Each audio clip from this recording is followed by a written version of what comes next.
Welcome to Home Gallery in Manchester. My name is Bren and this exhibition is by the artist John Walter. It's called Capsid and it's a response to a 2-year residency at University College London that John undertook as artist in residence, working with a team of researchers. They specialise in the study of HIV and of other viruses, and he's the first ever artist in residence. The title of the show, Capsid, it refers to the shell around a virus, including HIV, that allows it to pass undetected through the human body. This isn't an exhibition about HIV, instead it uses HIV as a metaphor to explore how ideas are transmitted from one person to another or from one group to another, but also to explore how our wider environment, our visual landscape, is infected with the likes of logos and with our own personal associations and memories.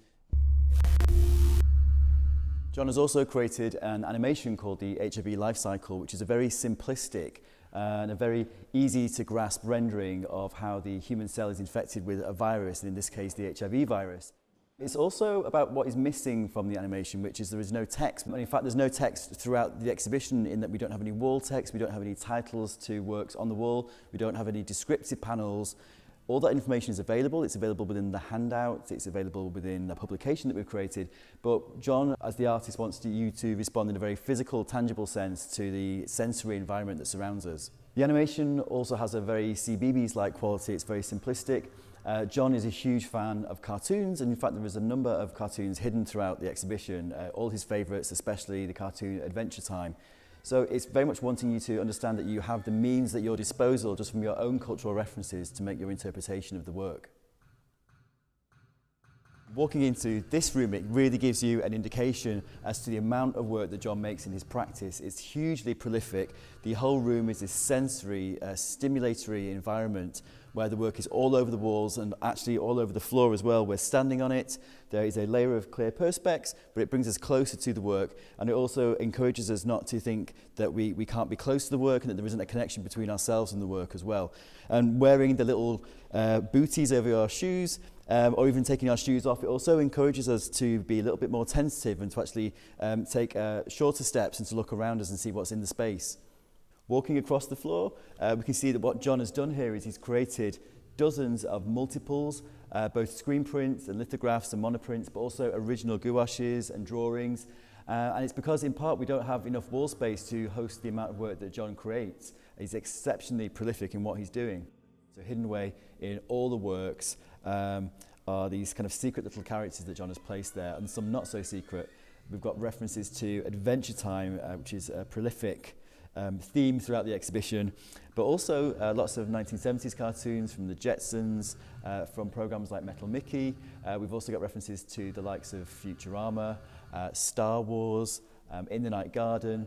These are all hiding away, but on a bigger level perhaps, they also represent how our wider visual environment is infected either by pop cultural references, but also by advertising logos and brands that also rely quite heavily on animated characters. These pieces behind me are part of a wider series of work in the exhibition called Innate Sensing Mechanisms. They're partly a response to John's learning in the laboratory around how the human body rejects foreign material that doesn't belong there. So John is inspired also by the collections of objects from his travels, particularly from places like Tokyo or from Vegas, lots of kitsch, lots of toys, lots of found objects. And he wanted to create work using these objects, but he found that they didn't quite hold together, that they were spilling from the canvas, they didn't feel like they belonged, despite the chaotic manner in which he pieces the work together. So what he's done is introduced this form of fixative method, which is this marshmallow-like substance, which we know is building adhesive. So they literally lock disparate items into the panels of the paintings. But then he also has introduced this pattern, these kind of concentric circles, which actually references to Japanese rock gardens, so the raked gravel within a Japanese rock garden that surrounds boulders that might otherwise seem to be just randomly placed, but combined with the gravel and with the raked patterns introduces this sense of calmness and belonging. We're now surrounded by a room in which we have a series of costume onesies that John has created. He has hand-dyed, dipped, appliqued, embroidered and stitched all these different onesies, of which we have 10 on display. although 35 are featured in the film that we have created, a new Home Artist film commission with John, A Virus Walks Into a Bar. Now, John uses methods and techniques using embroidery, stitching and sewing. That works on a very, very small scale, but also on a macro scale. So we talked about this mix between micro and macro.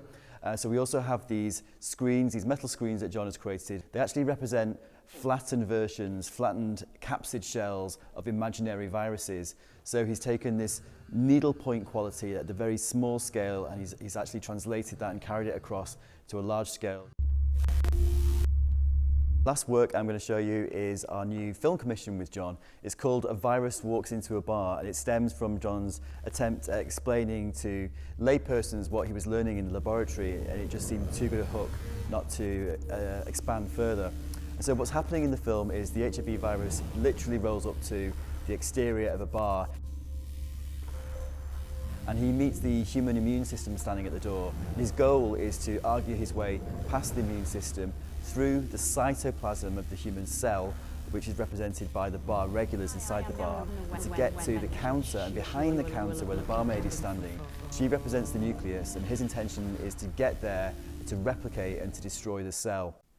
If you'd like to explore John's work further, we also created a publication also called Capsid, which features all the work in the exhibition and more that we couldn't even fit into the space.